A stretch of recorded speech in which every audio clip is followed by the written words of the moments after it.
Annual DOT Periodic Inspections and Inspector Qualifications. This is FMCSA Compliance Q&A from Acrisure Truck Group. Take it away, Mark. Then we get into the periodic inspection. This is what's called the annual DOT inspection. So every truck over 10,001, coupled with a trailer, or a trailer over 10,001, is required to have an annual DOT periodic inspection completed. That is done by an individual who's trained, certified, or qualified to do the annual DOT inspection. This inspection is done once every 12 months. It's good for a 12-month period. How that's proven is by either the inspection report carried with the driver or on the vehicle, produced to the roadside officer at the time of inspection. If the driver cannot show the inspection report or find the inspection report, it will be written up as if no periodic inspection was actually conducted. There's no recourse, no data queue, even though it was really done. If no proof can be shown roadside, it'd be written up as a violation. Another item which is quite popular is other forms such as the sticker or decal in the door jamb or on the side of the truck. The important part of that is the driver must know where that is. If they cannot show the roadside officer where that is, they again will assume no periodic was conducted. In addition, making sure whoever is marking that decal is using an ink or a marker that does not wear off within 12 months. There is minimum information for that sticker decal highlighted in the next 4 bullet points, and that certification line must exist. The requirements for the periodic maintenance records, you always will have up to 14 months. You also have the most current one is required to be maintained, and then for 2 months thereafter, the older one that was there. So there'll also be a periodic record maintenance for 14 months. And again, the neat thing is we have the opportunity to use the inspection report or the decal. What they also now have added is the ability to use electronic form of showing proof.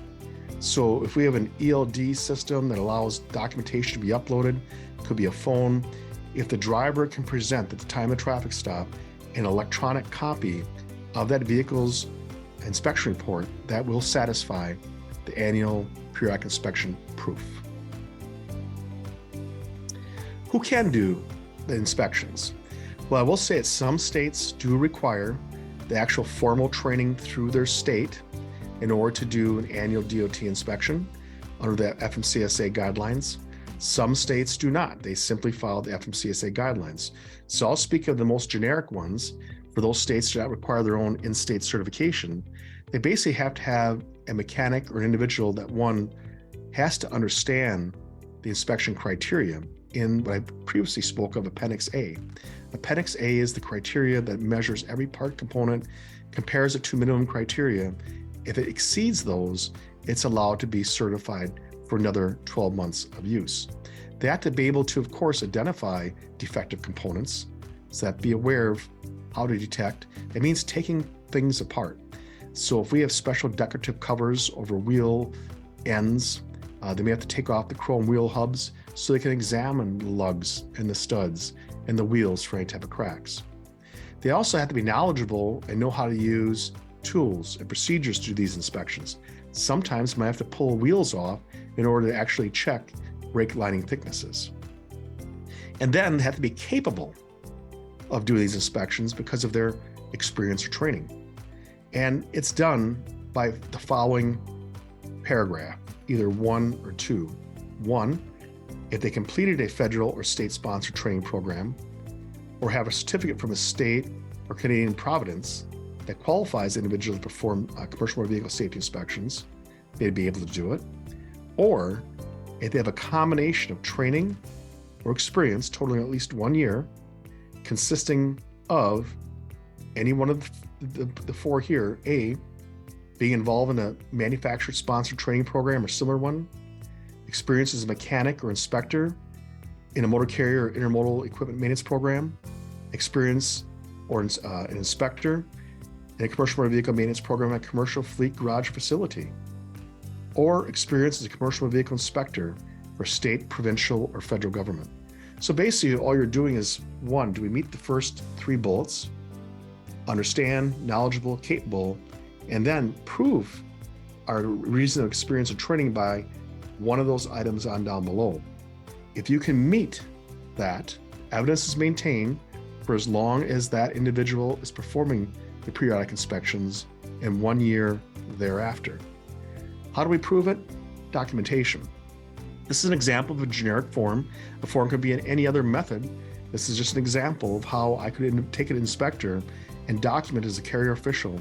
This person is certified to do my annual DOT inspections because of those, each particular section. I check off the box that is applicable to why they are certified, and I keep that on file for as long as they're doing my inspections and 12 months thereafter. What you should be thinking about if you're using another commercial fleet garage or facility to do your annual DOTs, I would take a form similar to this and have them complete it for that particular inspector that's doing your annuals and keep that on file.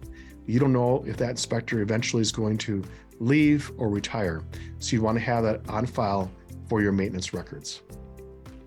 Similarly, anybody that does brake work on a commercial motor vehicle must follow basically those same standards, understanding as it pertains to brake work and so forth. So again, we're looking for evidence of the brake inspector's qualifications to show that they're able to do brake adjustments or brake work. Now, in the very last paragraph, I did include one of the interpretations that indicate that if you have a driver that holds, or say a mechanic, or it could be a driver that does brake work, that holds a CDL and they pass the air brake knowledge test, they don't have to have actual evidence, unlike the previous form I showed you. They don't have to have evidence, but they still have to have the qualifications to do it. So just because they took the air brake skill test, you have to maintain evidence, but they still have to have the knowledgeable about Appendix A and the tools and materials and so forth in order to conduct those. But this is also just another form that could be used to satisfy the brake inspector requirement to document their experience and training.